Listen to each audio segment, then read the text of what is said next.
The void has a voice.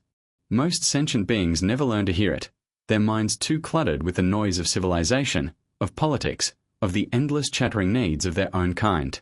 But the Kithra hear it. They have always heard it.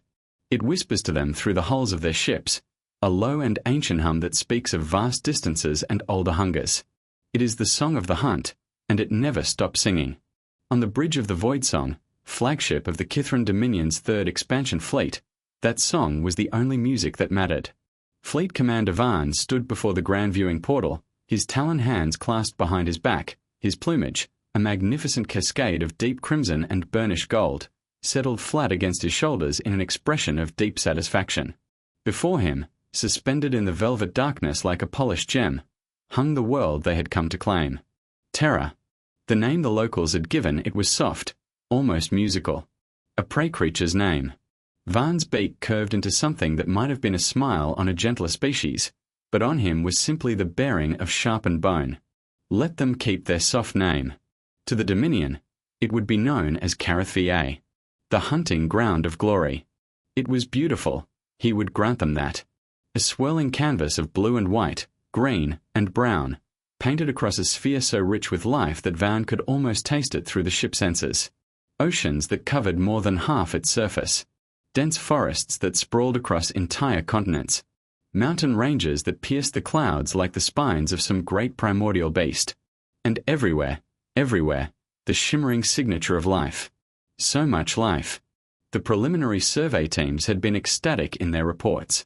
The dominant species, these humans, had spread across every corner of their world, but they had done so without stripping it bare. The planet still breathed, still hunted, still lived. It was not like the dead worlds of the core, scoured clean by over-civilization. It was pristine, primordial, perfect. Commander. The voice came from his left, where his first claw, a grizzled veteran named Thesak, stood at his station, his own plumage showing the scars of old battles where feathers would never grow again. The ground teams have returned from the latest incursion. They bring trophies. Van turned, his interest piqued. Show me. The view screen shifted, displaying the interior of the Void Song's landing bay. A dozen young warriors stood in a loose formation, their breastplates scratched and dented, their talons still stained with soil from the world below. They looked exhausted, yes, but more than that, they looked alive. Their eyes burned with the fire of the hunt, their chests heaving with the pride of those who had faced danger and conquered it. Between them, laid out on the deck plates, were the trophies. Pieces of wreckage from a human structure. A torn banner of some kind, bearing symbols Van could not read. And a body. It was small. That was Van's first thought. Smaller than a Kithran, smaller even than the diminutive grash traders who skulked along the edges of Dominion space. It lay on its back, its limbs splayed at awkward angles, its skin, pale, almost colorless in the bay's harsh light, already beginning to take on the waxy sheen of death. Its face was round, soft, lacking any kind of natural weaponry. No beak, no talons, no hide, just flesh. One of their defenders. Van asked. The lead warrior, a young male barely past his first molting, puffed his chest out. A scientist. Commander. We found them in a structure near the great forest. They attempted to flee. This one tripped. A ripple of amusement passed through the bridge crew. Tripped. Their great defender, their mighty warrior, had tripped while trying to run away. Van studied the body for a long moment. There was something about it that nagged at him, something he couldn't quite name. It wasn't fear. He felt no fear of these creatures. It wasn't pity. Pity was for the weak, and the Kithra did not suffer weakness. It was something else. A dissonance. A note that didn't quite fit the song. Show me the defense of the structure, he commanded. The image shifted again, this time to footage recorded by the warrior's personal viewers. The structure was small, barely more than a few prefabricated modules clustered together at the edge of a vast forest. The humans inside had seen them coming. They had scrambled, grabbing devices, pulling at each other, shouting in their soft, musical language. And then the warriors had attacked. It was not a battle. It was a rout. The humans had no weapons, at least, none that could match Kithran talons and Kithran speed. They scattered like grazers before a predator, diving for cover, dragging each other behind modules, screaming warnings that no one heeded. The warriors moved among them with the easy grace of born hunters, herding them, cornering them, toying with them. One human, a female, if the build was any indication, had stood her ground for a moment. She had held up her hands, palms out, and spoken. Her voice had been calm, even in the face of death. She had repeated the same phrase over and over, as if it were a prayer. "We mean you no harm. Please, we can negotiate. We can talk." The warrior who had confronted her had paused, confused by the lack of fighting, by the strange gesture of empty hands. And in that pause, the female had backed away, had pulled two others with her into the forest, had disappeared into the undergrowth where the warriors, hunters born and bred, could not find her. Van watched the footage 3 times. Each time, the same thought rose in his mind, and each time, he pushed it down. Why didn't she fight? It was not a question of courage. The Kithra understood courage. Every youngling was taught that to face a stronger foe and die well was the highest honor. But this was something else. This was a refusal to engage at all. A preference for flight over fight, for empty hands over raised talons. Weakness, Thesak muttered beside him, as if reading his thoughts. They have no stomach for the hunt. Van nodded slowly. That was the obvious answer. That was the answer that fit the Kithran understanding of the universe. The strong dominated. The weak submitted. These humans were weak. They ran. They hid. They pleaded. They were prey. And yet, "Commander, a transmission." The communications officer's voice cut through his reverie. "From the surface. It's them. The humans." Van straightened, his plumage ruffling with interest. On speaker. The voice that filled the bridge was tinny, distorted by distance and primitive technology, but unmistakably human. It was a male voice, deep and resonant, speaking in carefully practiced Kithran that was almost painful to hear. Asterisk, this is Captain Elias Vance of the United Nations Scientific Outpost Terra Prime 7. We are aware of your presence in our system. We are aware of the recent incidents. We wish to open a dialogue. We wish to understand why you have attacked our people. Please respond. We are ready to talk. We are ready to negotiate in good faith. Asterisk. The bridge fell silent. Then someone laughed. It was a young officer, barely old enough to wear the command sigil, and his laughter was joined by others, spreading through the crew like fire through dry grass. Negotiate. Talk. Understand. These were the words of prey. These were the bleatings of a herd animal trying to reason with the predator in its midst. Van allowed himself a small smile. Send no response. Let them wait. Let them wonder. Let them hope. He turned back to the viewing portal, to the beautiful blue-green world hanging in the void. They will learn soon enough that the universe does not negotiate. It hunts. And we are the hunters. 3 cycles later, the situation had not changed. If anything, it had grown more amusing. The humans continued to broadcast their pleas, their offers of dialogue, their desperate attempts at communication. They sent messages in multiple languages, with translation guides attached. They provided coordinates for what they called neutral meeting grounds. They outlined protocols for peaceful first contact and mutual understanding. And the Kithra ignored every single one. Why wouldn't they? Every raid, every incursion, every hunting party that descended on those isolated outposts returned with stories of easy victory. The humans fought, yes, but they fought like cornered grazers, with desperate, uncoordinated flailing, not with the cold precision of true warriors. They had projectile weapons, primitive things that threw small pieces of metal at high speeds, but they were reluctant to use them, always aiming to wound rather than kill, always hesitating at the critical moment. It was that hesitation that fascinated the young warriors most. Prince Xylar, 3rd son of the Dominion's ruling matriarch, had come on this expedition to prove himself. At home, he was overshadowed by his brothers, older, stronger, more accomplished. Here, in the void, he had hoped to carve his own legend, to return with stories of glorious combat and worthy foes. Instead, he had found this. He stood now in the Voidsong's observation dome, a transparent bubble at the ship's bow that offered an unobstructed view of the stars. The world called Terra rotated slowly below him, its terminator line creeping across continents as it turned to face its sun. "You seem troubled, my prince." The voice came from behind him, soft and knowing. Xylar did not turn. He knew that voice. It belonged to Kalen, his personal aide, an old warrior who had served his family for 3 generations. Not troubled, Kalen. Confused.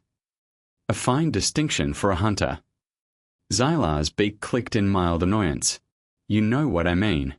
This world. These humans. It makes no sense." Kalen moved to stand beside him, his old joints creaking, his plumage faded with age but still arranged with the meticulous care of one who had once served in the matriarch's own guard. He looked down at the blue-green world with eyes that had seen 100 campaigns. "What troubles you, then?" Xylar gestured at the planet below. "This. All of it. They have a world of such richness, such abundance. They have spread across it like a tide, building their structures, taming their wilderness. And yet they have no warrior caste, no military presence of any significance, no defense network. They simply sit there, waiting, hoping. Is that not the way of prey? Prey fights, Kalen. Prey runs. Prey hides. But prey does not build. Prey does not spread. Prey does not look at the stars and wonder what lies beyond." Xylar shook his head slowly. "I watched the recordings from the last raid. The humans we cornered, they didn't just run. They worked together. They pulled each other to safety. They shielded each other with their own bodies.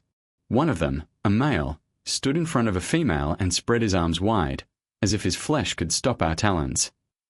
Kalen was silent for a long moment. Then, quietly, "That sounds like courage, my prince." "Does it? Or does it sound like desperation? There is a difference between facing death with honor and facing death because you have no other choice." "Is there?" The question hung in the air between them. Xylar had no answer. He was not sure he wanted one. Below, on the surface of the world, the humans continued their broadcasts. They continued their offers of dialogue, their pleas for understanding, their endless, patient courtesy. And somewhere in the forests of the southern continent, a woman named Dr. Aries Thorne was leading 3 other scientists through the undergrowth, away from the wreckage of their outpost, away from the bodies of their colleagues, away from the hunters who still searched for them. She did not cry. She did not panic. She simply walked, her eyes scanning the terrain ahead, her mind already working on the problem of survival. "We need to reach the river," she whispered to the others. "There's a research station on the far bank. If we can get there, we can raise Central Command." One of her companions, a young man named Kenji, stumbled and nearly fell. His leg was bleeding where a talon had caught him during their escape. "Aries, they're still out there. They're faster than us. They are stronger. We can't outrun them." Aries stopped. She turned to face him, and in her eyes was something that Kenji had never seen before, not in her, not in anyone. It was not anger. It was not fear. It was something older, deeper, more primal. "We don't have to outrun them," she said quietly. "We just have to outthink them. They are hunters. They follow instinct. They follow the path of least resistance. So we won't give them one." She reached into her pack and pulled out a small device, a field scanner modified for botanical research. Her fingers moved across its surface, pulling up data, cross-referencing species, calculating probabilities. "There's a grove of ironbark trees half a kilometer east of here. The sap is toxic to most off-world biology. If we can reach it, we can mask our scent trail. From there, we follow the ridgeline to the river. It'll take us twice as long, but they won't follow. They won't even think to look." Kenji stared at her. "How do you know all this?" Aries smiled, a thin, tired smile that didn't reach her eyes. "Because I've spent 10 years studying this planet. I know every tree, every vine, every spore. I know what lives here and what dies here. And I know that these hunters, for all their speed and strength, have never faced a world like this one." She turned and started walking again, her pace steady, her purpose clear. This is our home. They're just visitors. And visitors don't always know the rules. High above, in the bridge of the Voidsong, Fleet Commander Van received a visitor. Prince Xylar stood before him, his posture formal, his plumage arranged in the pattern of respectful petition. Around them, the bridge crew went about their duties, monitoring sensors, tracking the positions of the hunting parties, ignoring the conversation between their commander and the matriarch's son. "Speak, my prince," Van said, not looking up from his tactical displays. Xylar took a breath. "I request command of the next ground incursion. A full-scale assault on one of their larger settlements. Not a raid, Commander. A conquest." Now Van looked up. His ancient eyes, faded to a pale amber with age, studied the young prince with an intensity that made Xylar's feathers want to flatten. "A conquest. You aim high, my prince. The Dominion aims high. Always has. We have taken 100 worlds. Why should this one be different?" Van was silent for a long moment. Then he gestured to the tactical display, which showed the scattered locations of human settlements across the planet's surface. "Because those 100 worlds fought back, my prince. They met us with armies and fleets, with warriors and weapons. They gave us glory. They gave us honor. They gave us something worth conquering." He tapped the display, highlighting one of the larger human cities. "These humans do none of that. They run. They hide. They plead. If we take this world, we take nothing but territory. No songs will be sung of this campaign. No legends will be born from this hunt." Xylar felt a flash of frustration, hot and sharp. "Then we make our own legends.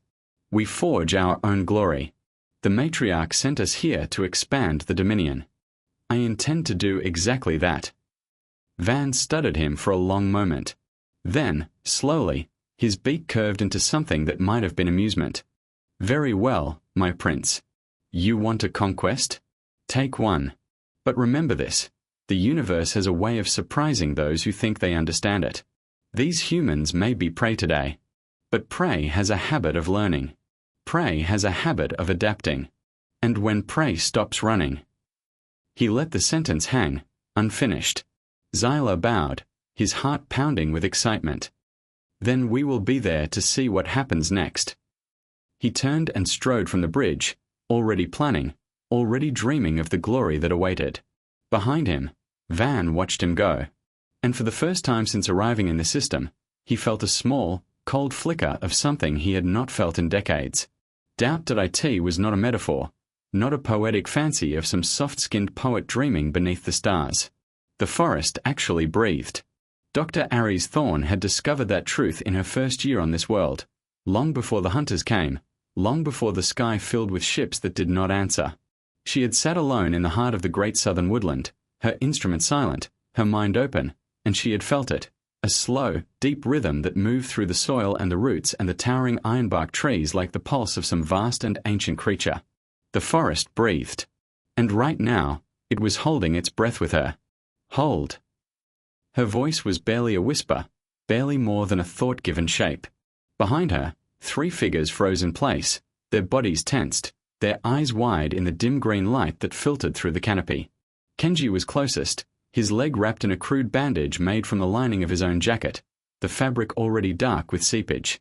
Behind him, Dr. Alara Chen, the team xenobotanist, clutched a datapad to her chest as if it were a child. And bringing up the rear, young Taro Okonkwo, barely 22 years old, fresh from the universities of United Africa, shaking so badly that Aries could hear his teeth chattering from 3 meters away. They were not soldiers. They were scientists. They were dreamers. They were the kind of people who had spent their lives looking at the stars and wondering what wonders waited there, never once considering that wonders sometimes had talons.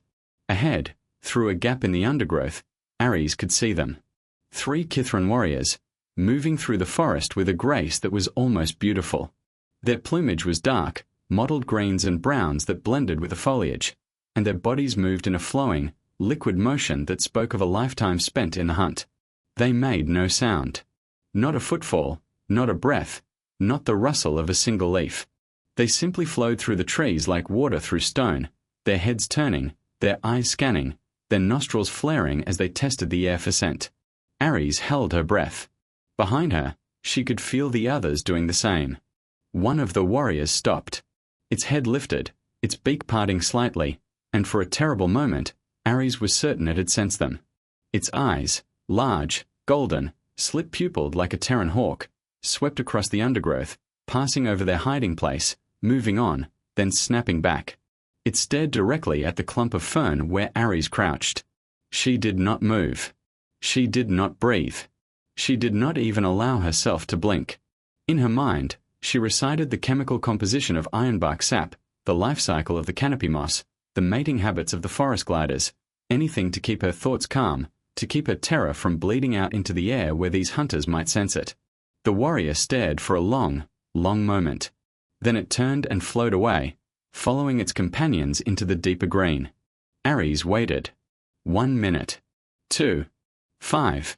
Only when she was certain, absolutely certain, that they were gone did she allow herself to exhale. The air left her lungs in a long, slow sigh that seemed to carry half her life with it. "They're gone," she whispered. "For now." Kenji slumped against a tree trunk, his face pale beneath its layer of dirt and sweat. "How did you know they were coming?" "I didn't hear anything. I didn't see anything." Ares shook her head slowly. "I didn't know. I felt it." The forest went quiet. The gliders stopped calling. The insects stopped singing. Something scared them, and that something was coming our way. Alara Chen pushed her glasses up her nose, a gesture so ordinary, so human, that Ares felt a sudden ache in her chest. "So we are using the local wildlife as an early warning system. We are using everything, Alara. The trees, the animals, the wind. Everything." Ares pulled out her field scanner, its screen flickering as it analyzed the surrounding terrain. "The Ironbark Grove is still half a kilometer east. If we can reach it before nightfall, we can mask our trail completely. The sap will override any scent markers we've left, and the trees themselves will provide cover." Taro's voice was small, frightened, the voice of a child who had suddenly realized that the monsters under his bed were real. "And then what? We reach the grove, we hide, and then, what? They're still out there. They're still hunting us. We can't stay in a tree forever." Ares turned to face him, and she made herself meet his eyes. She made herself look at his fear and acknowledge it, not dismiss it. Because that was what leaders did, wasn't it? They didn't pretend the fear wasn't there. They simply showed you that the fear didn't have to win. "We get to the river," she said quietly. "There's a research station on the far bank. Station Delta 9. It's small, just a handful of modules, but it has a comms array strong enough to reach orbit. We raise Central Command, we tell them what happened, we let the people with guns handle the rest." "The people with guns," Kenji repeated. "You mean the military?" "I mean whoever Earth sends to deal with this." Ares looked up, through the canopy, toward the sky she could not see. "They're out there. I know they are. They're watching, they're waiting, they're figuring out what to do. We just have to stay alive long enough for them to do it." She started walking again, picking her way through the undergrowth with a care that was becoming second nature. Behind her, the others followed, their steps uncertain, their breaths ragged, but following nonetheless. They did not see the eyes that watched them from the shadows. They did not see the flash of dark plumage, the gleam of golden eyes, the slight tilt of a hunter's head as it considered the strange creatures moving through its territory. Prince Xylar had found his prey, and for the first time in his life, he had no idea what to do next. He had followed them for hours now, ever since they had slipped away from the main hunting party. At first, it had been simple curiosity, a desire to see how these soft creatures would behave when they thought themselves unobserved. But curiosity had quickly given way to something else, something Xylar could not quite name. They were so careful. Not careful in the way of prey, which moved with mindless caution, driven by instinct and fear. These humans moved with intention. They chose their path not by the easiest route, but by the smartest. They avoided open ground, even when it would have saved them time. They doubled back on their own trail, then used the forest's own features to mask their return. They touched nothing, broke nothing, left almost no sign of their passing. Xylar, who had been trained since hatching to read the language of the wild, could barely track them. And he was one of the best hunters of his generation. The female was their leader. That much was clear. She moved at their head, her eyes always scanning, always calculating. When one of her companions faltered, the injured male with the bleeding leg, she was there instantly, supporting him, encouraging him, finding him a staff to lean on. When another began to panic, her breathing quick and sharp, the female stopped and spoke to her in low, soothing tones until the panic passed. They were not just running. They were caring for each other. This, more than anything, confused Xylar. In the Dominion, the weak were cold. It was simple efficiency. A warrior who could not keep pace was a warrior who would get others killed. But these humans seemed to operate on a different principle entirely. They slowed for their injured. They comforted their frightened. They risked their own safety for the safety of others. It was inefficient. It was illogical. It was something else. He was so focused on watching them that he almost missed the change in the forest. The trees were different here. Taller, darker, their bark rough and deeply furrowed. The air had a sharp, chemical tang that stung his nostrils, and the usual sounds of the forest, the calls of gliders, the hum of insects, had fallen silent. Even the light seemed different, filtered through the dense canopy into a dim, green twilight. Xylar stopped at the edge of the grove, his instinct screaming a warning that his mind could not yet interpret. The humans had stopped too. They stood in a small clearing, surrounded by the dark trees, and for a moment, they simply breathed. The female, he had begun to think of her as the leader, was examining her scanner, her brow furrowed in concentration. "It's working," she murmured. "The sap is already masking our scent. Give it another hour, and we'll be invisible to anything short of a direct visual." The injured male, Kenji, she had called him, sank to the ground with a groan of relief. "I don't think I can go another hour. I need to rest. Just a few minutes." The leader hesitated. Xylar could see the conflict in her body, the desire to push on, to reach safety, warring with the knowledge that pushing too hard would break them. It was the same conflict every hunting pack leader faced, the same calculation of risk and reward. She nodded. 5 minutes. No more. While the others rested, the leader moved to the edge of the clearing. She placed her hand on the trunk of one of the dark trees, her fingers tracing the rough bark as if she were reading something written there. Her lips moved, murmuring words too soft for Xylar to hear. He found himself leaning forward, straining to catch them. 10th season now. 10th season you've stood here, growing, breathing, living. You've seen storms and droughts, fires and floods. You've seen the gliders mate and the predators hunt. You've seen it all, and you're still standing. She was talking to the tree. Xylar blinked, certain he had misunderstood. But no, she continued, her voice soft and strangely intimate, as if she was speaking to an old friend. "I don't know if you can hear me. I don't know if you can understand. But I want you to know that we are grateful. You're hiding us, sheltering us, and you don't even know it. That's what life does, isn't it? It helps other life, just by existing." She pressed her forehead against the bark, closing her eyes. "We are going to make it. I don't know how, but we are going to make it. Because we have to. Because there are people back home who are waiting for us. Because there are people back home who would tear the sky apart to find us if we didn't come back." She opened her eyes, and for just a moment, she looked directly at the spot where Xylar was hiding. "And because we are humans. And humans don't give up." Xylar froze. Had she seen him? Could she possibly have sensed his presence? But no, her gaze moved on, sweeping across the grove without pause, without recognition. It was nothing. A coincidence. And yet, for that one terrible moment, he had felt seen. Not as a hunter sees prey, but as one being sees another. As an equal. He did not like the feeling. High above, in the bridge of the Void Song, Fleet Commander Van was beginning to share the young prince's unease. The latest reports from the surface were troubling. Not because the humans were fighting back, they weren't. Not because they were mounting any kind of organized resistance, they weren't doing that either. No, What troubled Van was what they were doing. They were leaving. All across the continent, human settlements were being evacuated. Not in panic, not in chaos, but with a quiet, methodical efficiency that spoke of long practice and careful planning. Convoys of ground vehicles moved along established routes, carrying civilians away from the coastlines, away from the areas where Kithran raids had been most frequent. Aircraft filled the skies, shuttling people from smaller outposts to larger population centers. And all of it, was coordinated by a network of communications that never seemed to sleep, never seemed to falter, never seemed to do anything but grow stronger and more organized with each passing day. The prey is fleeing, Thesak observed, his voice carrying the satisfaction of a hunter who sees his quarry weakening. They know they cannot win. They are consolidating, preparing for the final kill. Van was not so sure. Fleeing, yes. But where?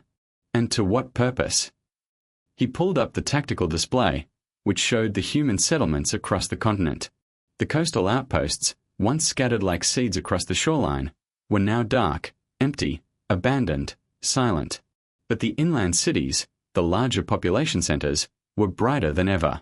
Their energy signatures pulsed with activity. Their communications networks hummed with data. Their defenses, and yes, they did have defenses, Van could see them now that he knew to look, were powering up, linking together, forming a web of coverage that would make any direct assault costly. They were not fleeing in panic. They were withdrawing. There was a difference, and it was a difference that Van did not like.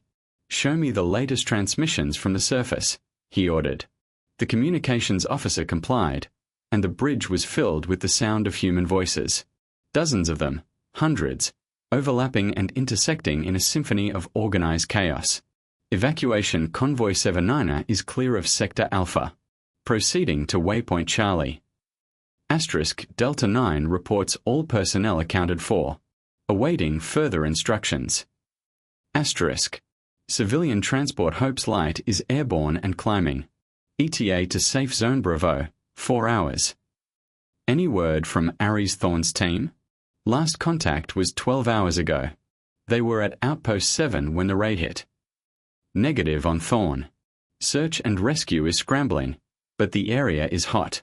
Kithran ground parties are still active. Keep trying. She's out there. I know she is. Van listened, his ancient eyes narrowed, his mind working through the implications. These humans, these soft, weak, prey creatures, were not acting like prey. They were acting like an army preparing for battle. Not with weapons, not yet, but with organization, with coordination, with a unity of purpose that transcended individual fear. And they were looking for their lost people. Even now, even with hunters in their midst, they were sending search parties, coordinating rescue efforts, refusing to abandon their own. It was inefficient. It was illogical. It was, "Commander." The communications officer's voice was sharp, urgent. "Incoming transmission. It's not from the surface. It's from the void. From beyond our fleet." Van straightened. "Put it through." The voice that filled the bridge was different from the others. It was calm, measured, devoid of fear or panic. It spoke in flawless Kithran, without the painful accent of the surface dwellers. Kithran Dominion Forces. This is Admiral Helena Chen of the United Nations Spatial Corps. You have entered sovereign human space without authorization. You have attacked human settlements without declaration of war. You have killed human citizens without provocation. These are acts of aggression under all applicable interstellar law. A pause. Van could hear breathing on the other end. Slow, steady, deliberate. "We have attempted communication with your forces on multiple occasions. We have offered dialogue, negotiation, and peaceful resolution. You have ignored every attempt. You have interpreted our courtesy as weakness. This is your final opportunity to correct that misunderstanding." The bridge was utterly silent. Every officer, every warrior, every hunter on that deck was staring at the speakers as if they might grow talons and strike. "Withdraw your forces from human space immediately. Cease all hostile actions against human citizens. Open communications for peaceful resolution of this conflict. Do this, and no further action will be taken against you. Another pause. Longer this time. Do not do this, and we will be forced to respond in kind. And I promise you, Commander, whatever you are, wherever you come from, whoever you think you are, you do not want that. You do not want to see what happens when our courtesy ends. The transmission cut off. For a long moment, no one spoke.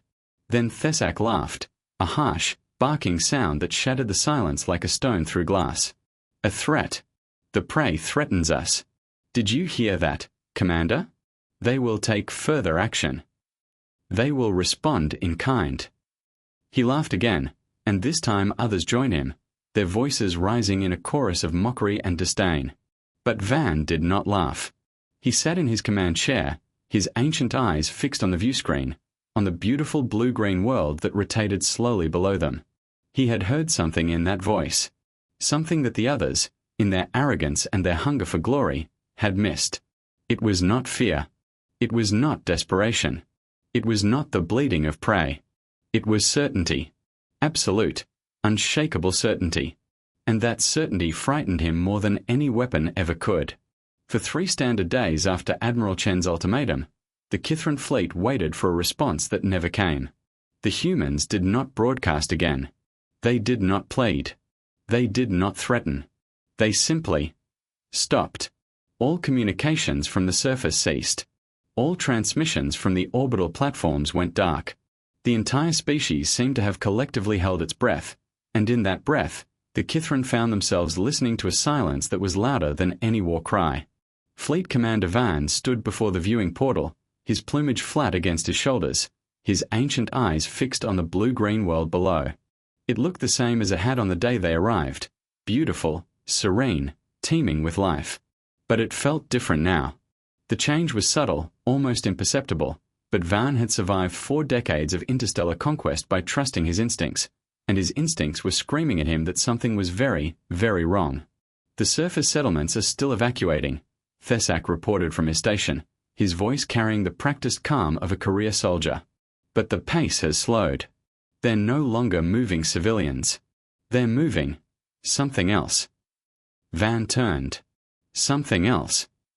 Thesak gestured to his display, and the main view screen shifted to show a magnified image of the continent below. Van's breath caught in his throat. The human cities were changing. What had once been clusters of civilian structures, homes, workplaces, centers of daily life, were now being transformed into something else entirely. The rooftops of large buildings were being cleared, their surfaces reinforced. Open spaces that had once been parks or gathering places were now filled with equipment, angular, metallic, unmistakably military in nature. And along the coastlines, where the Kithran raids had been most frequent, defensive emplacements were rising from the earth like iron flowers blooming in slow motion. "They're fortifying," Van murmured. All this time, while we hunted their scientists and raided their outposts, they were building. Thesak's beak curled in disdain. Building what? Walls. Barriers. We strike from orbit, Commander. We can reduce their cities to ash before they even know we are firing. Walls will not save them. No, Van agreed slowly. Walls will not save them. But walls are not meant to save. They are meant to delay. To buy time. The question is, time for what? It was the question that had haunted him for 3 days. Time for what? For reinforcements? For diplomacy? For some last-minute miracle that would somehow save a species that had already lost? He did not have an answer. And that, more than anything, was what frightened him. On the surface, in a bunker buried deep beneath the city once known as Shanghai, Admiral Helena Chen watched the same images on her own displays and felt nothing but a cold, quiet certainty. She was old, older than most of the officers who served under her, older than the war machines she now commanded. She had been born in the years after the first contact disasters, when humanity had learned the hard way that the universe was not waiting to welcome them with open arms. She had grown up in the shadow of those lessons, had built her career around the principles they had taught: be patient, be prepared, and never, ever mistake restraint for weakness. Now, standing in the heart of Earth's defense network, she was about to put those lessons to the ultimate test. "Status report," she said quietly. The officer at the communications console, a young woman with close-cropped hair and eyes that had not slept in 30 hours, responded without looking up. All orbital platforms are online and fully armed. Cloaking systems are holding at 97% efficiency. Ground-based defenses are at combat readiness. Civilian evacuation of primary target zones is complete. And the Kithran fleet? Still in high orbit. No change in formation. They appear to be waiting. Chen nodded slowly. Waiting. Yes, that was what predators did when they were unsure of their prey. They waited. They watched. They tested. Well, let them wait. Let them watch. They would see soon enough what humanity had been building while they hunted scientists in the forests. Open a channel, she said. All frequencies. Wideband broadcast. Let them hear us. The young officer's fingers moved across her console. Channel open, Admiral.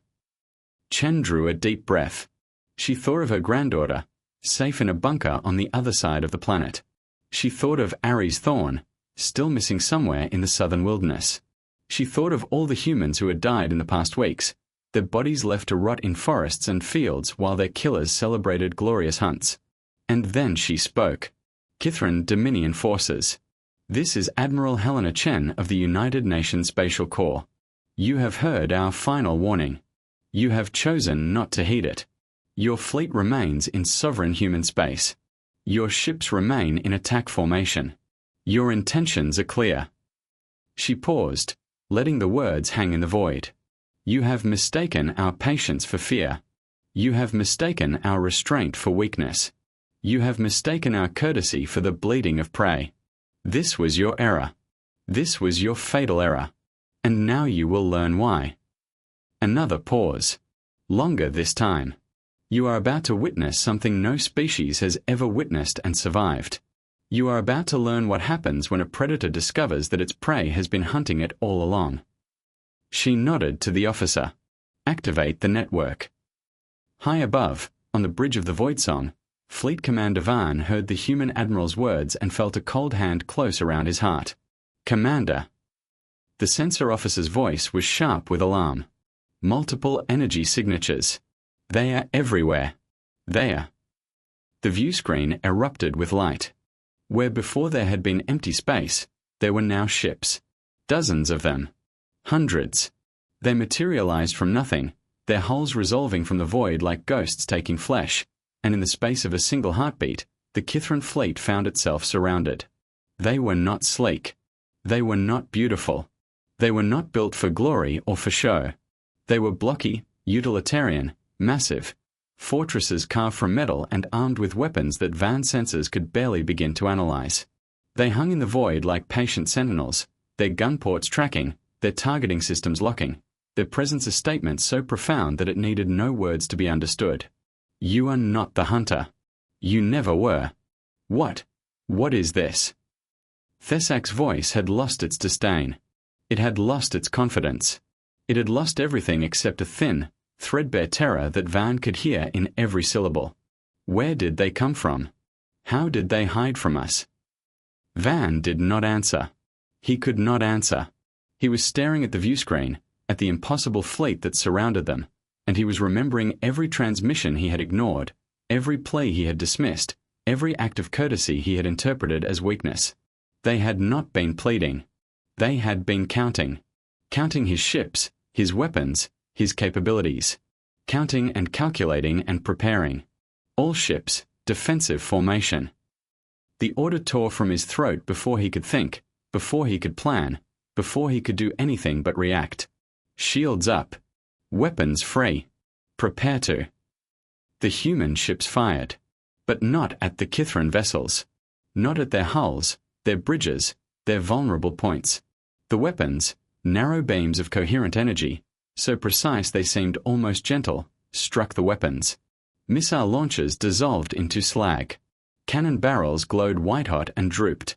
Targeting arrays shattered into clouds of sparkling debris.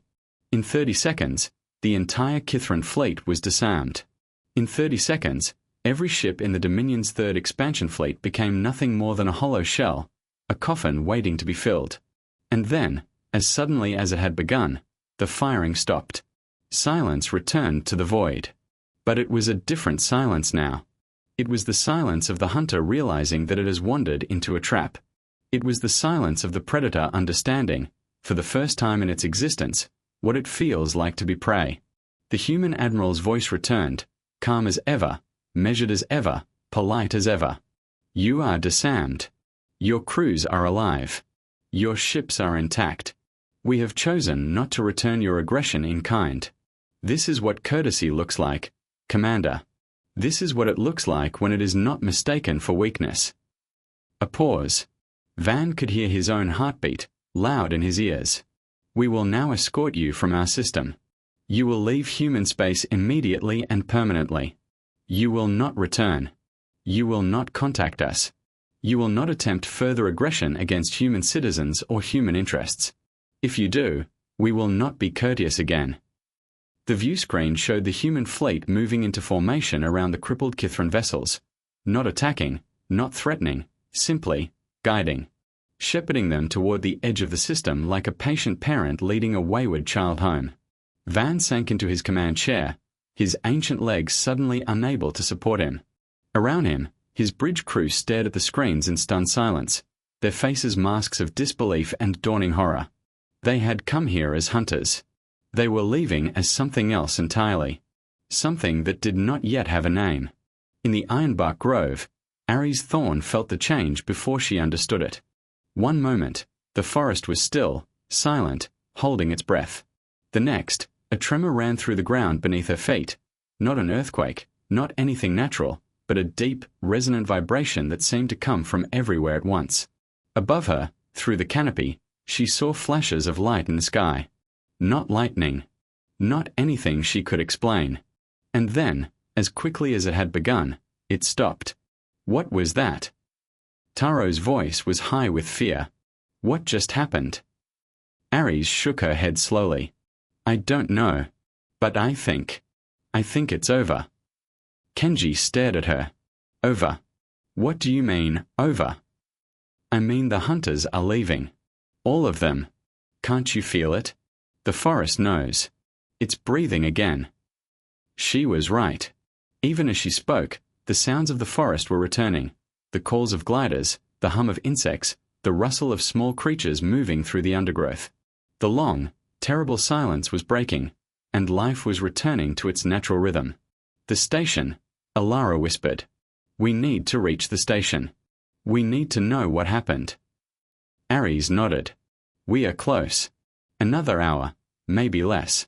Can you make it? Kenji tested his weight on his injured leg. The bleeding had stopped, and the swelling had gone down slightly. I can make it. I don't have a choice. They walked. The forest opened before them, the trees parting to reveal the river they had sought for so long. On the far bank, nestled against a hillside, they saw it, Station Delta 9, its modules intact, its comms array still standing. And standing outside it, waiting for them, was a figure in a uniform. Ares felt tears prick her eyes. She had not realized, until this moment, how much she had doubted they would ever see another human face. Dr. Thorne. The figure called across the water. Dr. Ares Thorne. That's me, she called back, her voice cracking. That's us. We are here. We made it. The figure raised a hand in greeting. Welcome home, Doctor. We've been looking for you. Home. Such a simple word. Such a human word. Ares looked up at the sky, at the faint trails of light that marked the departing Kithran fleet, at the stars that held so many secrets and so many dangers. Home. Yes. That was exactly where she was. Prince Xylar did not watch the retreat from the bridge. He could not bear to see the shame in his comrades' eyes, the humiliation that would mark this expedition for generations to come. Instead, he stood in the observation dome, watching the blue-green world shrink behind them, and tried to understand what had just happened. They had been defeated. Not in battle. There had been no battle. They had been disarmed, humiliated, and sent home like naughty children caught stealing sweets. No songs would be sung of this campaign. No legends would be born. The Dominion's glorious expansion had been stopped by a species that had refused to fight until the very moment it chose to fight, and then had fought with such precision, such restraint, such terrifying control, that the Kithrans still did not fully comprehend what they had witnessed. The female. The voice came from behind him. Xylar turned to find Kaelin standing there, his old eyes fixed on the shrinking planet. What about her? The one you followed in the forest. The leader. What did you see in her? Xylar considered the question. He thought of the way she had moved through the trees, careful and deliberate. He thought of the way she had spoken to her companions, soothing their fears, binding their wounds. He thought of the way she had talked to the tree, as if it could hear her, as if it mattered. I saw something I do not understand, he admitted. She was afraid. I could smell it, could see it in the way she held herself. But she did not let the fear control her. She used it. She made it into something else. Kaelin nodded slowly. That is what I thought. That is what I feared. Feared? Why would you fear that? The old warrior was silent for a long moment. When he spoke, his voice was soft, almost reverent. Because I have seen it before, my prince. Long ago, when I was young, when I served in the matriarch's own guard. We encountered a species once, small, weak, unremarkable. They did not fight us.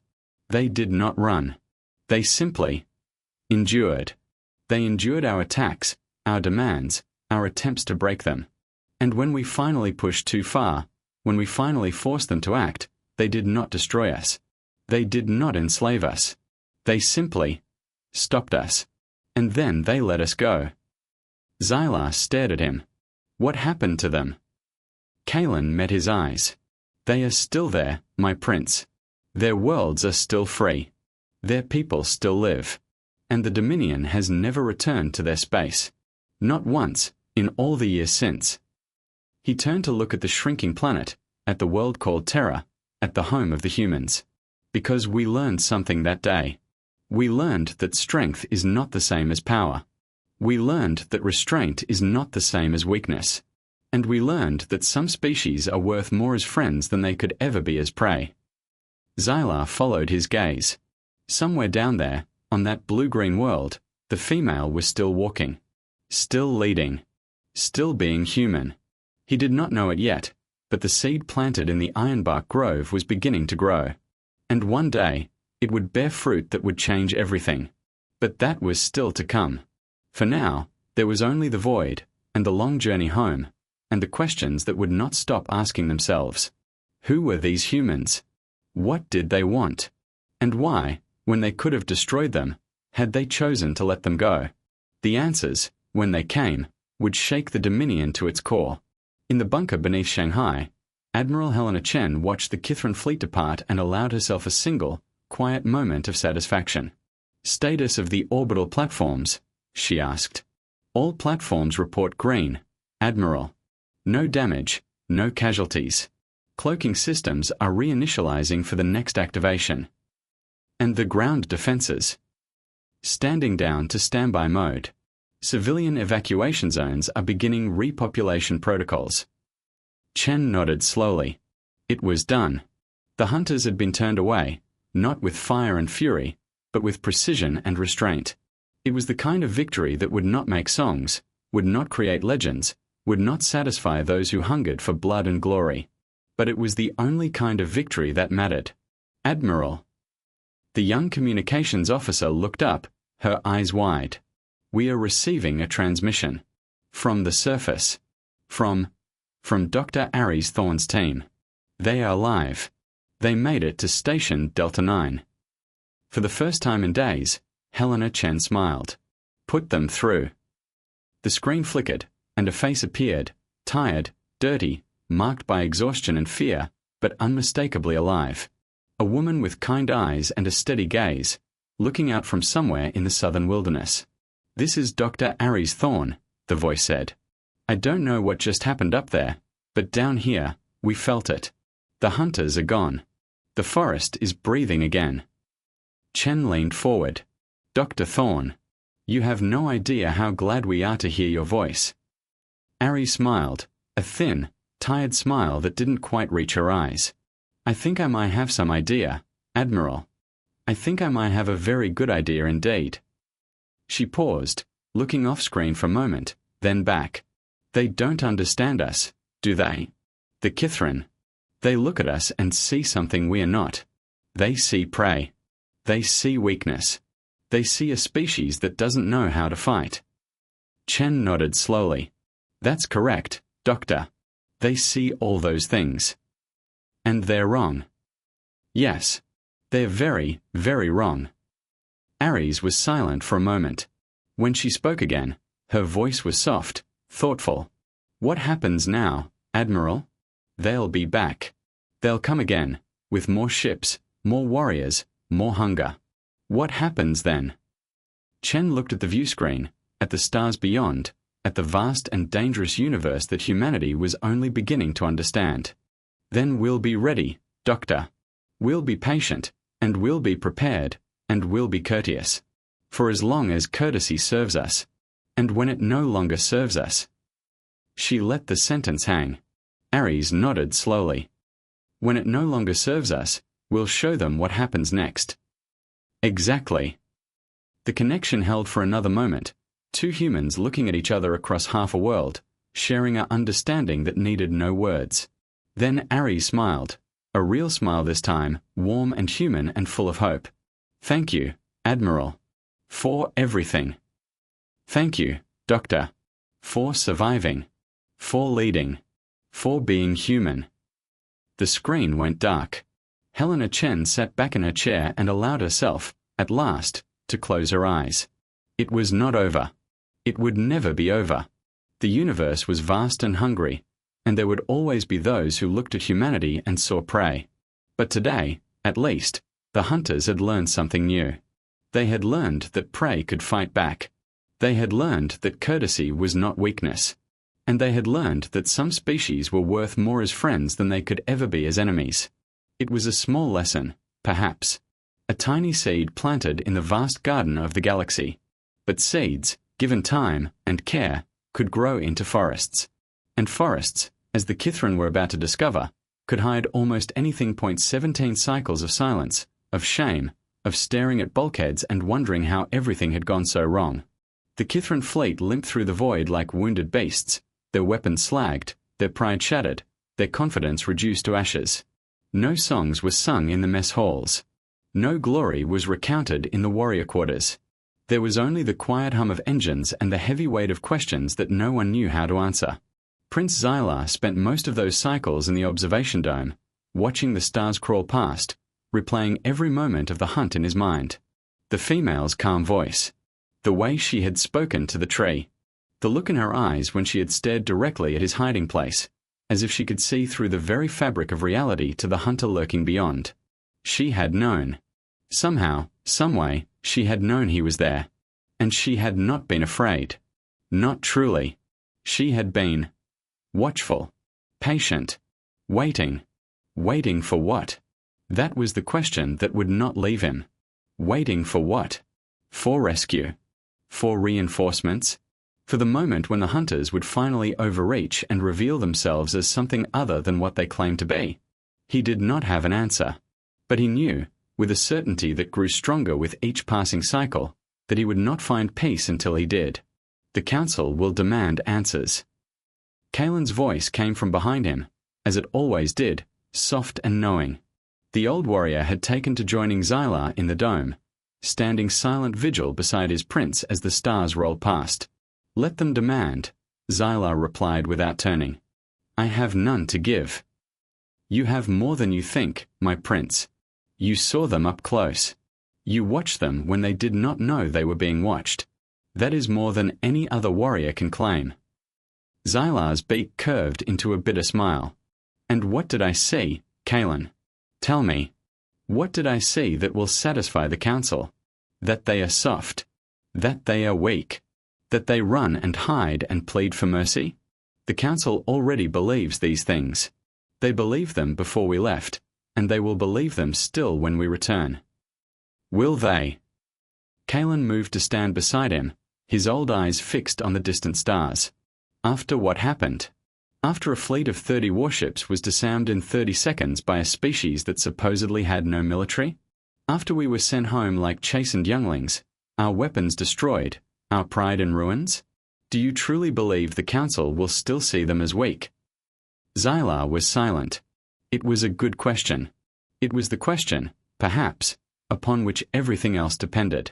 What do you think they are, Kalen? The humans. What do you think they truly are? The old warrior considered for a long moment.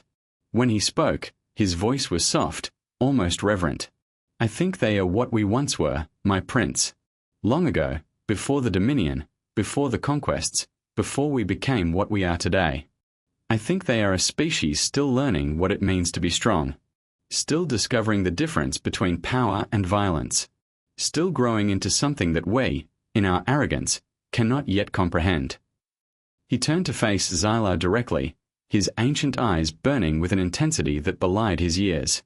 And I think, my prince, that we have a choice to make.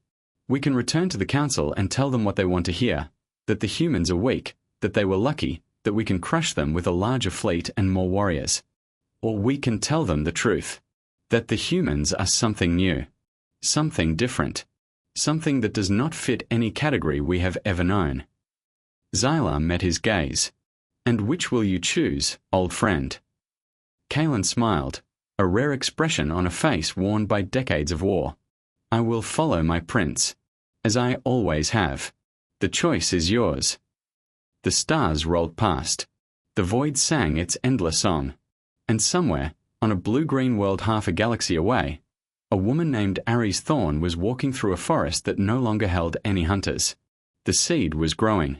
And soon, it would bear fruit. The Kithran Dominion spanned 300 worlds and 12,000 years of history.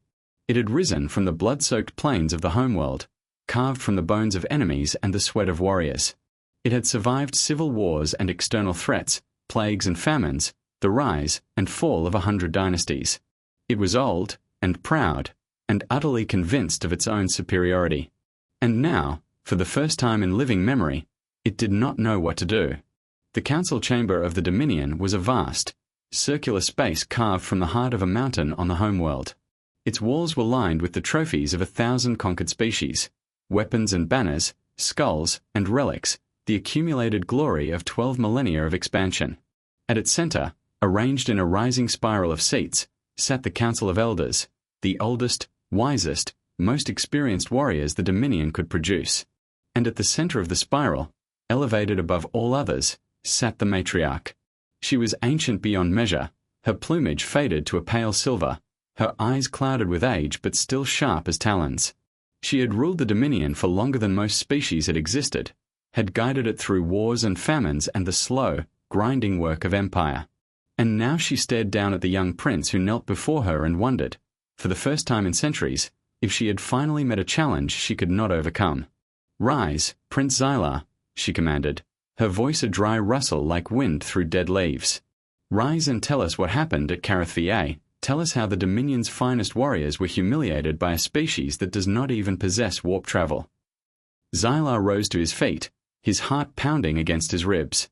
Around him, the council watched in silence, their ancient eyes boring into him like physical forces.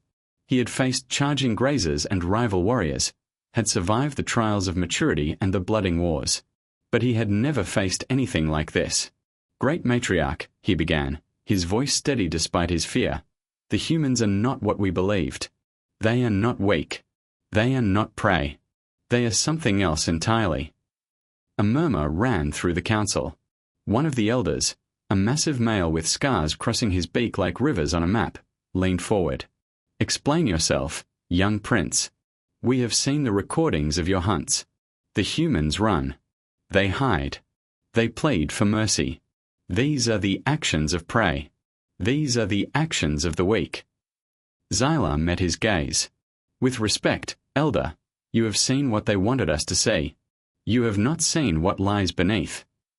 He drew a breath and began to speak. He told them everything, the way the humans moved through the forest, not with the mindless caution of prey but with the deliberate purpose of hunters. The way they cared for their injured, slowing their pace, risking their own safety for the sake of others. The way the female had spoken to the tree, had pressed her forehead against its bark, had drawn strength from something that could not fight back and could not flee. And he told them about the end. About the ships that appeared from nowhere, the weapons that disabled without destroying, the voice that offered mercy instead of annihilation. They could have killed us, he said quietly. Every ship, every warrior, every soul in the fleet. They had the power, and they had the position, and they had every reason to use it. We had attacked them. We had killed their people. We had invaded their space and treated them like game to be hunted. By every law of war, by every code of honor, we deserved death. He paused, letting the silence stretch. And they gave us life instead. They disarmed us and sent us home. They showed us mercy when we had shown them none. And I have asked myself, every cycle since that day, why? Why would a species with such power show such restraint? Why would they let their enemies live when they could so easily destroy them? The council was silent. Even the matriarch, ancient and unknowable, seemed to be waiting for his answer. I think, Xylar said slowly, that it is because they understand something we do not. Something about strength and power and what it truly means to be strong. I think they showed us mercy not because they are weak, but because they are so strong that they do not need to prove it. I think they are teaching us, whether we want to learn or not. And I think... He hesitated, then plunged ahead. I think we would be fools not to learn. The silence that followed was so profound that Xylar could hear his own heartbeat.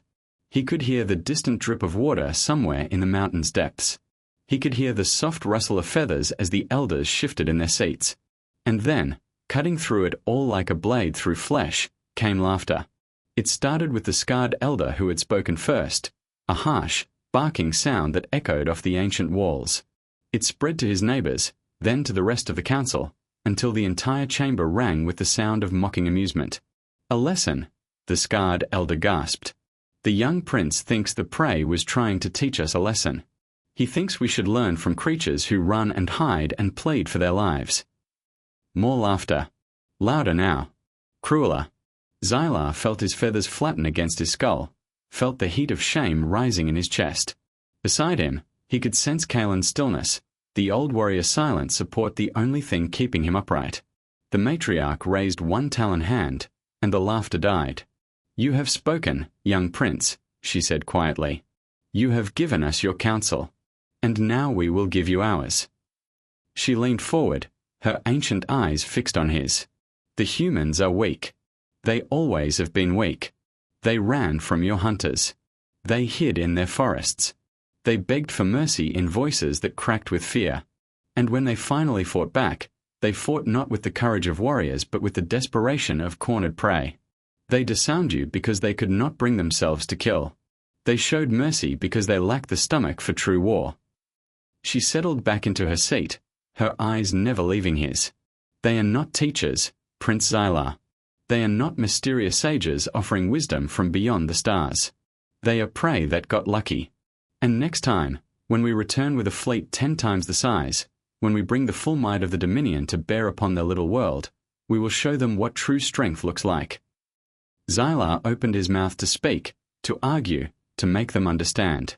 But Kalen's hand on his arm stopped him. The old warrior's eyes met his, and in them he saw a message that needed no words. Not here. Not now. Wait.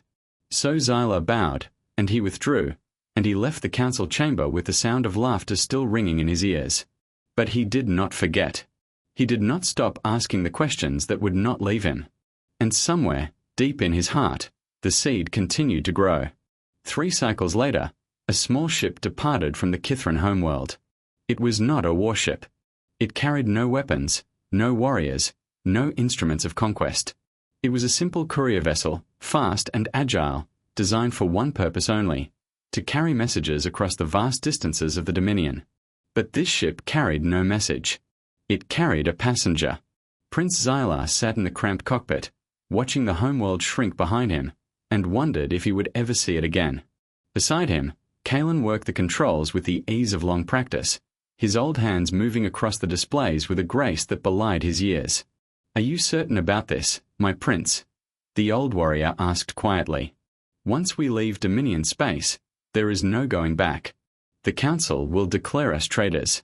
The matriarch will hunt us to the ends of the galaxy. Xylar nodded slowly. I know. And still you go. I still go. Kaelin was silent for a moment. Then, softly, why? Xylar looked at the view screen, at the stars ahead, at the vast and unknowable universe that stretched out before them. Because I need to understand, he said. Because the Council is wrong, and I know it, and I cannot know it. Because somewhere out there, on a blue-green world half a galaxy away, there is a species that had every reason to kill me and chose not to. And I need to know why. He turned to face his old friend, his mentor, his only companion in this madness. I need to look into her eyes again. The female. The one who spoke to the tree. I need to see what I saw there, and I need to understand what it means. Kaelin smiled, a rare, warm expression that transformed his weathered face. Then we go, my prince. We go and we find your answers. The ship accelerated, leaving the homeworld behind, leaving the Dominion behind, leaving everything Xylar had ever known behind. Ahead lay the void, and the stars, and a world called Terra. And somewhere on that world, a woman named Ares Thorne was about to receive a visitor she could never have expected. The research station at Delta 9 had been rebuilt in the cycle since the Kithran withdrawal. New modules had been added, new equipment installed, new personnel assigned. But at its heart, it remained the same, a small outpost of humanity on the edge of a vast and beautiful wilderness, dedicated to the slow, patient work of understanding a world not their own. Ares Thorne sat on the riverbank, watching the water flow past, and thought about nothing at all. It was a luxury she had learned to appreciate in the months since the hunters left, the ability to simply sit, and breathe, and let her mind be empty. No fear. No flight. No constant calculation of risk and survival. Just the river, and the trees, and the soft whisper of wind through the ironbarks. She heard the footsteps behind her long before they arrived. Kenji's limp was still noticeable, though the wound had healed cleanly, and he moved with the careful deliberation of someone who had learned to appreciate the simple act of walking. Ares. His voice was quiet, almost awed. You need to come inside. You need to see this. She turned, frowning at the expression on his face. It was not fear, exactly. It was something else. Something she could not quite name. What is it? Kenji shook his head slowly. I can't explain. You just need to see. She followed him back to the main module, where Alara and Taro stood before the communications console, their faces pale, their eyes wide. On the screen, frozen in an image that made no sense, was a face she had seen before. Not in person. Not in any photograph or recording. But in dreams. In nightmares. In the long, terrible days when she had led her team through the forest with hunters on their trail. It was a Kithran face. Young, proud, marked by the distinctive plumage of the warrior caste. And it was looking directly at the camera with an expression that Ares could not quite interpret. This transmission came in 10 minutes ago, Alara said, her voice shaking slightly. It's been relayed through 6 different comms arrays. It originated from a small vessel just outside the orbit of your third planet, the Red One. Mars, Ares murmured. The transmission came from Mars' orbit. Alara nodded. They're asking for permission to approach. They're asking for you. Ares stared at the screen, at the face of the young hunter who had tracked them through the forest, who had watched them from the shadows, who could have killed them 100 times and never did. Me? Why me? The screen flickered, and the image moved. The Kithran's beak opened, and a voice emerged, halting, uncertain, speaking in painfully accented English. Dr. Ares Thorne. My name is Xylar. I was a hunter. In the forest. I watched you. I saw you speak to the tree. I saw you care for your injured. I saw you. He paused, struggling with the words. I saw you be human. And I do not understand. I have come a very long way to understand. Please, will you speak with me? The transmission ended. The screen went dark. For a long moment, no one spoke. Then Kenji, his voice barely a whisper, "Ares, what do we do?" Ares looked at the blank screen. She thought of the forest, and the fear, and the long days of running. She thought of the hunters who had killed her colleagues, destroyed her outpost, turned her world into a nightmare. And she thought of the young prince who had watched her from the shadows, who could have ended her life with a single stroke of his talons, and who had chosen instead to simply watch. "Open a channel," she said quietly. Alara's fingers moved across the console. "Channel open." Ares drew a deep breath. She thought of the tree, and the words she had spoken to it. She thought of the forest, and the life it held. She thought of home, and what it meant, and why it mattered. "Prince Xylar," she said, "this is Dr. Ares Thorn. You are welcome to approach. You are welcome to land. You are welcome to speak." She paused, feeling the weight of the moment pressing down on her. "And if you come in peace, if you come with an open heart and a willingness to learn, then you are welcome to stay. For as long as it takes. For as long as you need." Another pause. Longer this time. "We humans have a saying, Prince Xylar. It's an old saying, from a very old time. It goes like this: the stranger who dwells among you shall be as one born among you, and you shall love them as yourself. Do you understand what that means?" The silence stretched. Then, softly, the Kithran's voice returned. "I do not understand, but I wish to learn." Ares smiled, a real smile, warm and human and full of hope. "Then welcome, Prince Xylar. Welcome to Earth. Welcome to the beginning of something new." The channel closed. Outside, the river flowed on, carrying its ancient waters toward the sea. The forest breathed its slow, deep breath. And somewhere in the void, a small ship carrying a young prince and an old warrior began its final approach to a world that would never be the same. The landing was gentle. Of course it was gentle. The Kithran had been traversing the void for millennia, and their pilots were among the best in the known galaxy. But to Prince Xylar, sitting in the cramped cockpit of the tiny courier vessel, every jolt, every vibration, every whisper of atmosphere against the hull felt like the beating of his own heart against his ribs. He was afraid. Not of death. He had faced death 100 times, had stared into its empty eyes and laughed. No, this fear was something else entirely. It was the fear of the unknown. The fear of stepping into a world he did not understand, among a people he could not predict, to seek answers to questions he could not even properly formulate. Beside him, Kalen worked the controls with his usual calm efficiency, his old hand steady, his ancient eyes fixed on the world growing larger in the view screen. "Beautiful," the old warrior murmured. "Even after everything, even after the shame of defeat, I cannot deny that it is beautiful." Xylar nodded silently. The world called Terra rolled beneath them, a tapestry of blue and green and white, wrapped in swirling clouds and bathed in the warm light of its yellow sun. Mountains rose from continents like the spines of sleeping beasts. Oceans stretched to horizons that seemed to go on forever. And everywhere, there was life. So much life. "Their main population centers are concentrated on this continent," Kalen said, gesturing to a landmass on the screen. "The one they call Africa.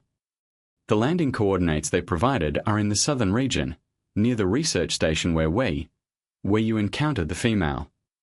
Xylar nodded again. He had studied the maps during the long journey, had memorized the names and locations until they became a kind of prayer. Africa, Terra, Earth. The names were soft, musical, utterly unlike the sharp consonants of the Kithran tongue. They were prey names, prey words, spoken by a species that should have been easy pickings for Dominion hunters. And yet here he was, descending through their atmosphere, trusting his life to their goodwill, seeking wisdom from a people he had been raised to despise. The irony was not lost on him. The research station at Delta 9 looked very different from the ground. From the air, it had seemed small, a handful of modules clustered together at the edge of a vast forest, dwarfed by the immensity of the wilderness around it. But now, standing at the edge of the landing field, watching the Kithran ship settle onto the reinforced pad with a whisper of displaced air, Ares Thorn understood that size was not the same as significance. This small outpost, this tiny pocket of humanity in the great southern wilderness, was about to become the site of something unprecedented. Something that would be written about in histories yet unwritten, sung about in songs yet unsung. Something that would change everything. Are you sure about this? Kenji's voice came from beside her, soft and uncertain. He stood with his weight on his good leg, his injured one still healing but functional, his eyes fixed on the ship with an expression that mixed fear and wonder in equal measure. Ares shook her head slowly. No, I'm not sure at all. But I know that this is important. I know that if we turn them away, if we refuse to even try, we'll be proving them right. We'll be showing them that we really are just prey, too afraid to face the unknown. And if they attack? If this is some kind of trick? Ares looked at him, really looked at him, seeing the fear behind his eyes and acknowledging it. Then we fight. Or we run. Or we do whatever we have to do to survive. But we don't let fear make our decisions for us, Kenji. We are better than that. We have to be better than that. The ship's hatch cycled open with a hiss of equalizing pressure. A ramp extended, touching down on the landing pad with a soft clang. And then, silhouetted against the light from within, two figures appeared. The first was old. Even from this distance, Ares could see the faded plumage, the slow and careful movements, the eyes that had seen too much and forgotten nothing. He moved down the ramp with the deliberate grace of a warrior who had long since stopped needing to prove anything to anyone. The second was young. Younger than she had expected, younger than the memories had painted him. His plumage was bright, fresh, marked by the patterns of the warrior caste but not yet scarred by the battles that would inevitably come. He moved with the coiled energy of a predator, every muscle ready to spring, every sense alert for danger. But his eyes were what held her. They were large, golden, slit-pupilled like a hawk's. They should have been terrifying, should have triggered every instinct for flight that evolution had hardwired into her brain. Instead, she saw something else in them. Something she had not expected. Uncertainty. Vulnerability. The look of a creature that had stepped outside its world and was not entirely sure it would ever find its way back. She stepped forward.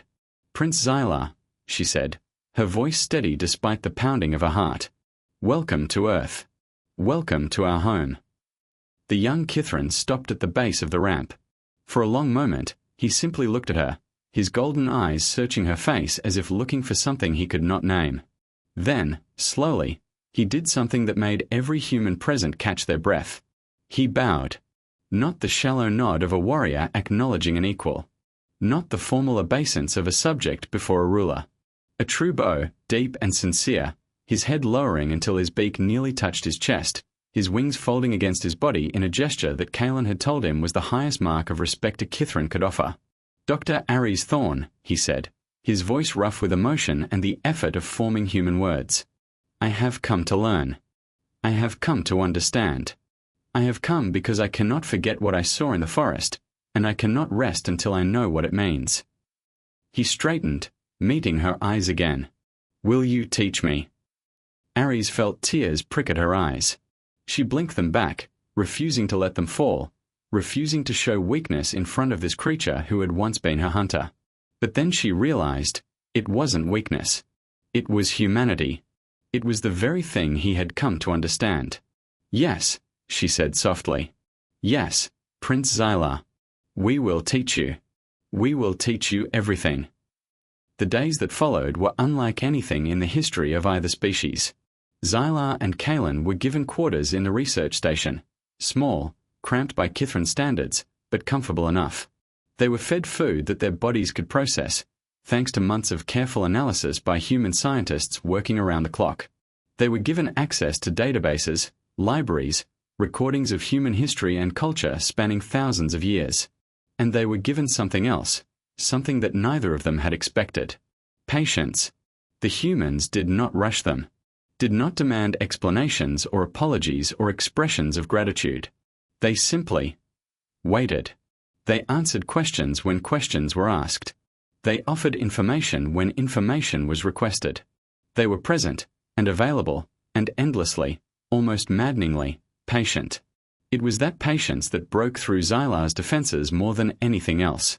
On the third day, he found Ares sitting by the river, watching the water flow past. He approached slowly, uncertainly, half expecting her to flee or to call for help. She did neither. She simply looked up, smiled, and gestured to the space beside her. "Join me," she said. "The water is peaceful today." He Saturday. It was awkward. His body was not built for sitting on the ground, his legs folding in ways that felt unnatural, but he managed. And for a long time, they simply sat together, watching the river, saying nothing. Finally, Zyla spoke.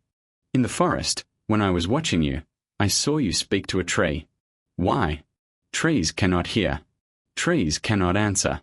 Why would you waste words on something that cannot respond?" Aries was quiet for a moment, considering the question. Then she smiled again, that same warm, human smile that Zyla was beginning to recognize. "Because the tree was there," she said simply. "Because it had been standing in that spot for longer than I've been alive, longer than my grandparents have been alive, longer than human civilization has existed on this planet. It had seen storms and droughts, fires and floods. It had watched the seasons turn and the stars wheel overhead. And it was still there, still growing, still living." She picked up a small stone and tossed it into the river, watching the ripple spread. Talking to it wasn't about getting an answer. It was about acknowledging something older and wiser than myself. It was about being present in that moment, fully present, aware of the life around me and my place within it. It was about... She paused, searching for the right words. About being human, I suppose. About being part of something larger than myself. About remembering that I'm not alone, even when I feel like I am. Zyla considered this. It made no sense by Kithran logic. And yet, somehow, it made perfect sense by something else. Something he was only beginning to understand. "The injured one," he said after another long silence. "Kenji. When he was hurt, you slowed for him. You risked your own safety for his. Why? He was weak. He was slowing you down. Any hunter would have left him behind." Aries turned to look at him, her eyes steady. "He's my friend. He's part of my team. He's human, just like me. Leaving him behind would have been like leaving behind part of myself. But he was a liability. He could have gotten you all killed." "Yes," Aries agreed calmly. "He could have. And if it had come to that, if we had been forced to choose between his life and the lives of the group, we would have made that choice. But we weren't forced. We had options. We had time. And as long as we had those things, we were going to use them to keep him alive." She leaned forward, her voice growing more intense. "That's what we do, Zyla. That's what humans do. We don't abandon our people. We don't leave the weak behind to die. We carry them. We fight for them. We drag them through forests and rivers and mountains if we have to, because every single human life matters. Not because it's efficient. Not because it's logical. Because it's right." Zyla stared at her. In his world, in the Dominion, such thinking was madness. It was weakness. It was the reason the weak died and the strong survived. And yet these humans, with their madness and their weakness, had defeated his fleet, had disarmed his warriors, had sent them home with their lives intact and their shame complete. What did that say about strength? What did that say about weakness? He did not know. But he was beginning to understand that the questions themselves were more important than the answers. Weeks passed. The seasons began to turn, the air growing cooler as autumn approached. Zyla and Kalen remained at the station, learning, watching, slowly beginning to understand. They learned about human history, the wars and famines, the plagues and disasters, the endless cycle of conflict and reconciliation that had shaped the species into what it was today. They learned about human art, the paintings and music and stories that captured something essential about the human experience. They learned about human science, the patient accumulation of knowledge, the relentless pursuit of understanding, the willingness to admit error and change course when new evidence appeared. And they learned about human kindness. It was the smallest things that struck Zyla most deeply. The way Alara brought them food at odd hours, worried that they might be hungry. The way Kenji, despite his lingering limp, offered to show them the forest, to teach them the names of plants and animals. The way Taro, still young and frightened, gradually lost his fear and began to ask questions about Kithran culture, about the Dominion, about the stars. And the way Ares was always there, always patient, always willing to explain, to listen, to understand. One evening, as the sun set over the forest in a blaze of orange and gold, Xylar found her in her usual spot by the river. "Dr. Thorne," he began, but she interrupted him. "Ares. Just Ares. We've known each other too long for formality." He nodded, settling beside her. For a while, they watched the sunset in companionable silence. Then Xylar spoke. "I think I am beginning to understand," he said quietly. "Not everything. Not even most things. But some things." Ares glanced at him. "Like what?" He considered his words carefully, choosing each one with the precision of a hunter selecting a path through unknown territory. "Like the difference between strength and power. Power is what my people have, the ability to dominate, to conquer, to destroy. It is easy. Any species with enough weapons and enough ruthlessness can have power." He paused, watching the last light fade from the sky. "Strength is different. Strength is what you showed when you could have killed us and chose not to. Strength is what you showed when you carried Kenji through the forest instead of leaving him behind. Strength is what you show every day, in 1,000 small ways, by being kind when kindness is not required, by being patient when patience is not necessary." He turned to look at her, his golden eyes reflecting the fading light. "My people have power. Your people have strength. And I think strength is harder. I think strength is rarer. I think strength is worth more." Ares was silent for a long moment. When she spoke, her voice was soft, almost wondering. That's beautiful, Xylar. I don't know if you're right, but it's beautiful." She reached out and, very gently, touched his arm. He flinched at first. Physical contact with an alien was forbidden by every instinct he possessed, but then he forced himself to relax, to accept, to trust. "I think," she said quietly, "that you're more human than you know."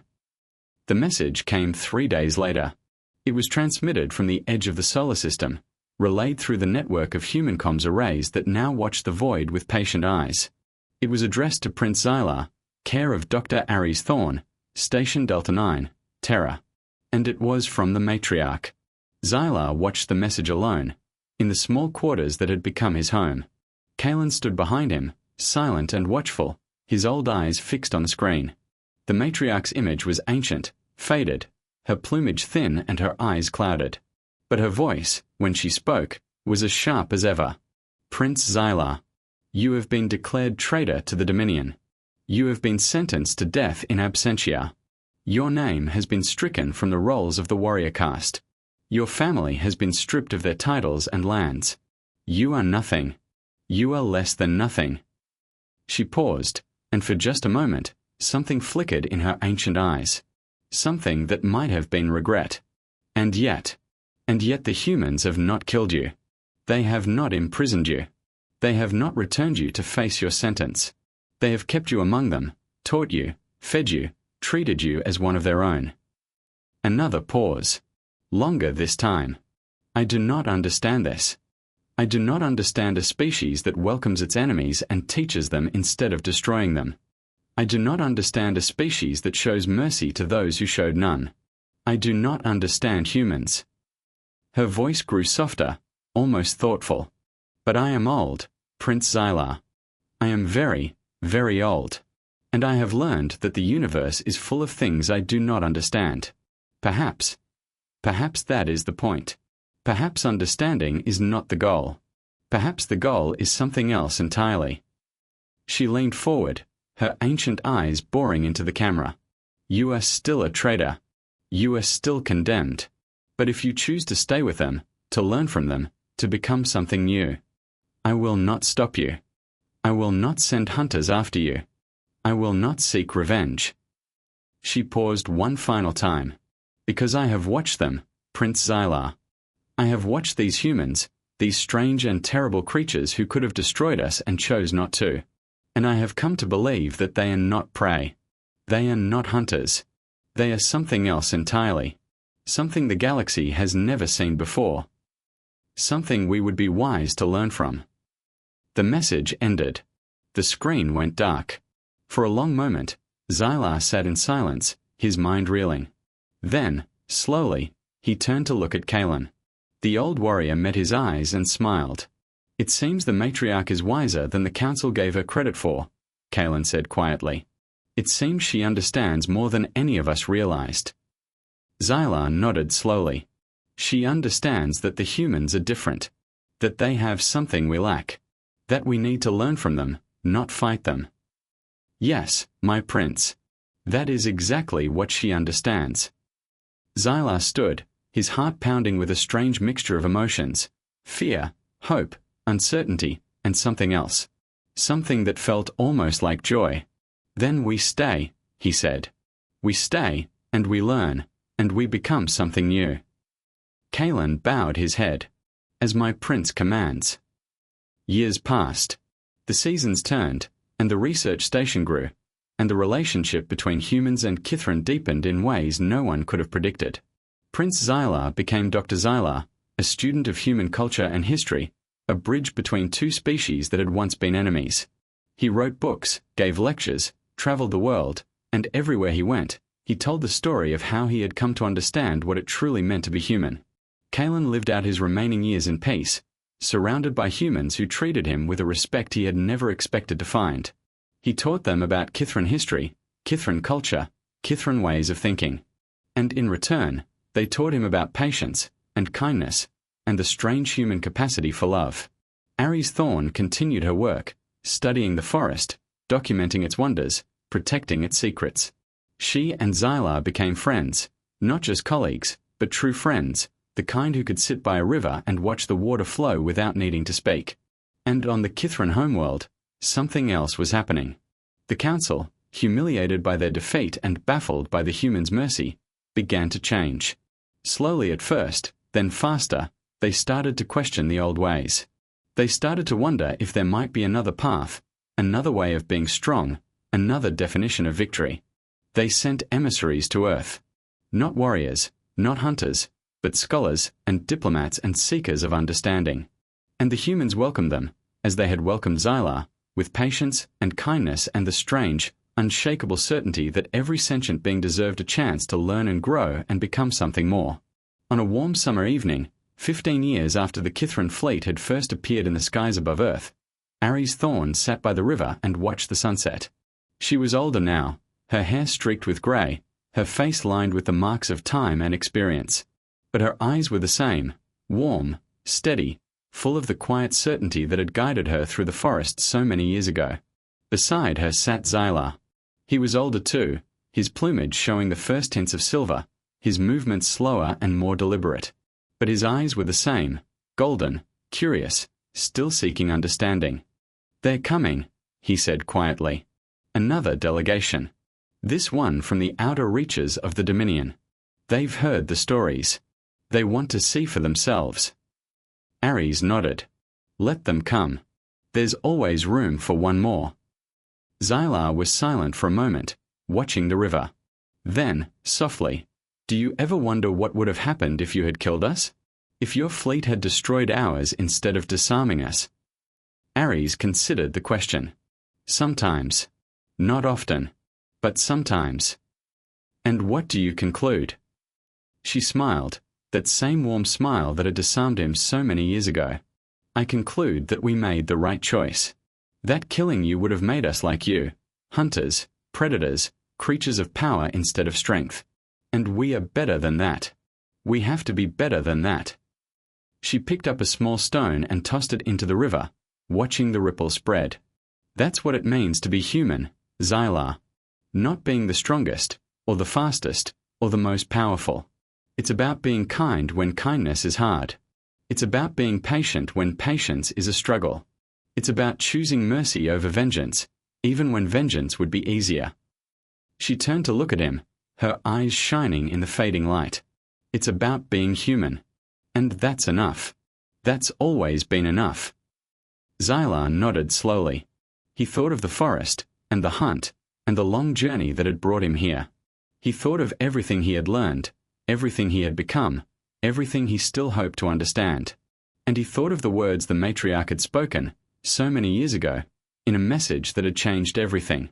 The universe is full of things I do not understand. Perhaps that is the point. Yes, he thought. Perhaps that was exactly the point. In the years that followed, the story of Earth's first contact with the Kithran Dominion became legend. It was told and retold, sung and celebrated, studied and debated. Scholars wrote books about it. Artists painted scenes from it.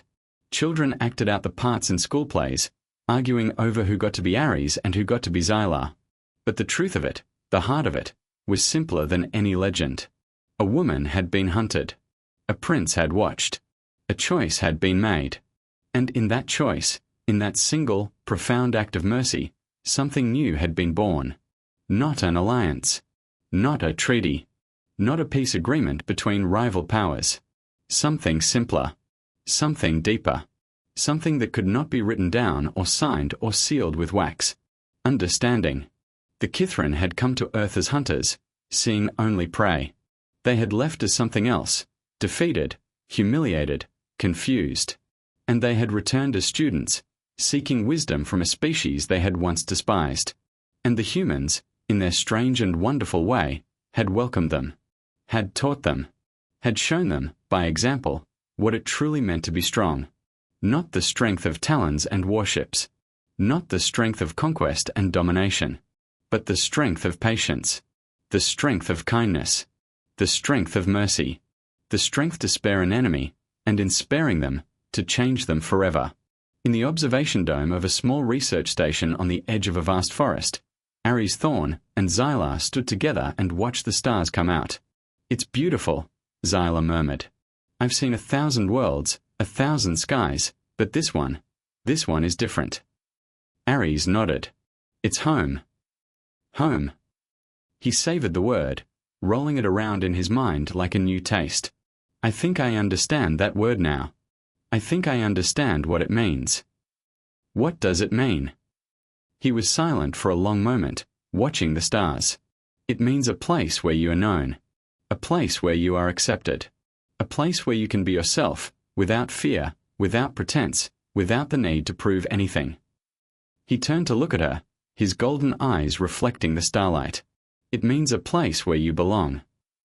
Ares smiled, and in that smile was everything: the forest and the river, the fear and the hope, the long journey and the final destination. "Then you're home, Xylar," she said softly. "You've always been home. You just didn't know it." He nodded slowly, feeling the truth of her words settle into his bones like warmth from a fire. Yes. Home. He was home. And for the first time, the galaxy understood what it truly meant to be human.